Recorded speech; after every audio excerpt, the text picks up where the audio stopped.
ନାଇଁଲୋ ବାପା, ବାପାଙ୍କ ଗାଳି ତ ମୋ ପାଇଁ ଚନ୍ଦନ ସମାନ। ତୁ ବାପାଙ୍କ ଭୁଲ ବୁଝୁଛୁ କାହିଁକି?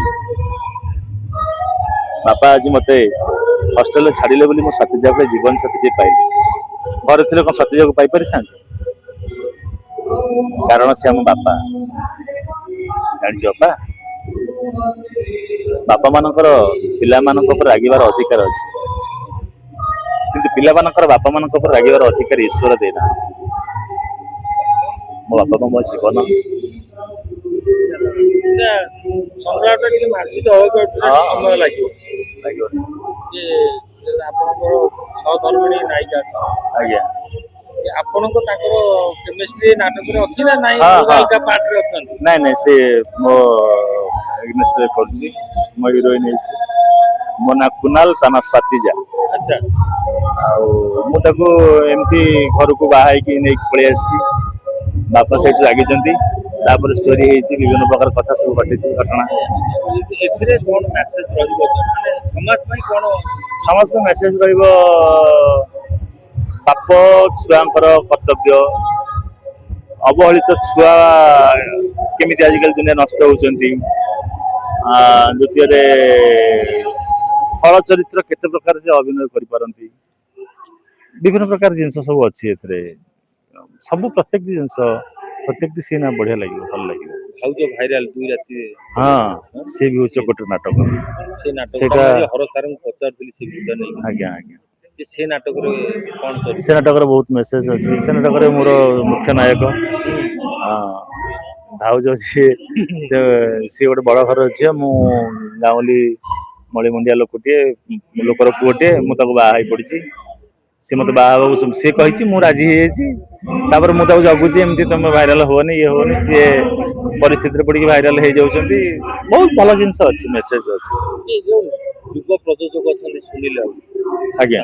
ତାଙ୍କ ବିଷୟ ନେଇ କଣ କହିବେ? ଗୋଟେ ବଡ ପଦକ୍ଷେପ ନେଇଛନ୍ତି, ଯୋଉଟା କି ବିଗ ବଜେଟ ଯାତ୍ରା ଅନୁଷ୍ଠାନ କରିବା ଗୋଟେ ମାନେ ପ୍ରଯୋଜକଙ୍କର ଏତେ ସହଜ କଥା ତାଙ୍କର ନୁହେଁ। ତ ତାଙ୍କୁ ତ ଆମ ତରଫରୁ ଶୁଭେଚ୍ଛା ଏବଂ ଶୁଭ କାମନା।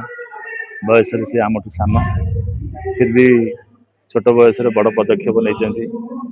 ଆଉ ସିଏ ଯୋଉ ଜିନିଷଟି ତିଆରି କରିଛନ୍ତି, ତାକୁ ସୁଚାରୁ ରୂପେ ତୁଲାଉଛନ୍ତି ଆମ ବାପ ସମାନ ବଙ୍କିମ ସାର୍। ଆଉ ବହୁତ ଖୁସି ଲାଗୁଛି।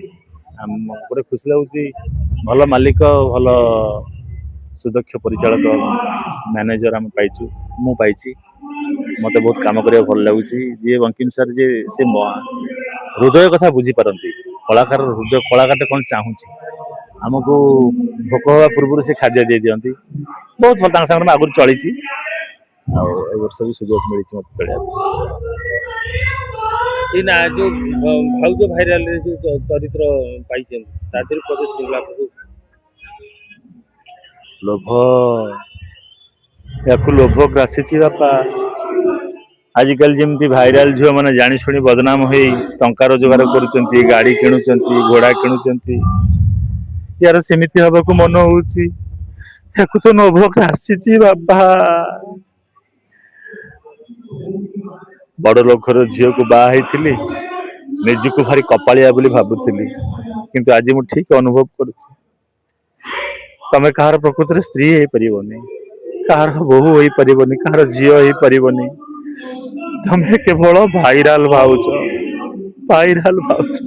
ଭାଇରାଲ ଭାଉଜ ଯିଏ ଅଛନ୍ତି, ମିଟୁନା କରିଛନ୍ତି ଆଜ୍ଞା ଆଜ୍ଞା ଚରିତ୍ର। ଆଜ୍ଞା। ଆପଣଙ୍କର ମାନେ ଆଉ କଣ ଡ୍ରିମ୍ ରହିଯାଇଛି, ଯେ କୋଉ କଳାକାରଙ୍କ ସହିତ ଅଭିନୟ କରିବା ପାଇଁ ଯାତ୍ରା ଇଣ୍ଡଷ୍ଟ୍ରି? ହଁ, ମୋର ଅଛି ବହୁତ କଳାକାରଙ୍କ ସାଙ୍ଗେ କାମ କରୁଛି, ବହୁତ କଳାକାରଙ୍କ ସାଙ୍ଗେ କାମ କରିନି। ଯୋଉମାନଙ୍କ ସାଙ୍ଗରେ କାମ କରିବାକୁ ଇଚ୍ଛା ଅଛି କିନ୍ତୁ ସୁଯୋଗ ମିଳିନି, ସେଇଭଳି କଳାକାର କିଏ ଅଛନ୍ତି? ପ୍ରତାପ ଭାଇ, ଆଉ ସୁଭାଷ ଭାଇ, ବାପି ନନା, ଗୌର ଦାସ, ତାଙ୍କୁ ଦାଦା ବୋଲି ଡାକେ। ଏମିତି ଭଲ ଭଲ ଅଛନ୍ତି ଆର୍ଟିଷ୍ଟଙ୍କ ସାଙ୍ଗରେ କାମ କରେ। ଦୈତାରୀ ପଣ୍ଡା, ଆଉ ଏମାନଙ୍କ ସହ କାମ କରିବା ସୁଯୋଗ ପାଇନି।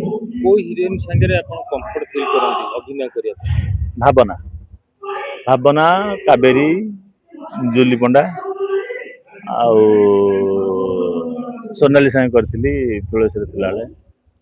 ମାନେ ନିଜକୁ ଆଉ ସାଟିସ୍ଫାକ୍ସନ ମାମା, ଲାଗେ? ହଁ ମାମା ଆମର ଗୁନୁ ମାମା ହୁଁ ମାମା ସାଙ୍ଗେ ଭଲ ବଢିଆ କାମ କରେ ସେ ମୋ ସାଙ୍ଗେ ହୁଁ ସିଏ ଭଲ ଲାଗେ ଏମିତି ସବୁ ଅଛନ୍ତି ଧନ୍ୟବାଦ ଧନ୍ୟବାଦ ଧନ୍ୟବାଦ ନମସ୍କାର।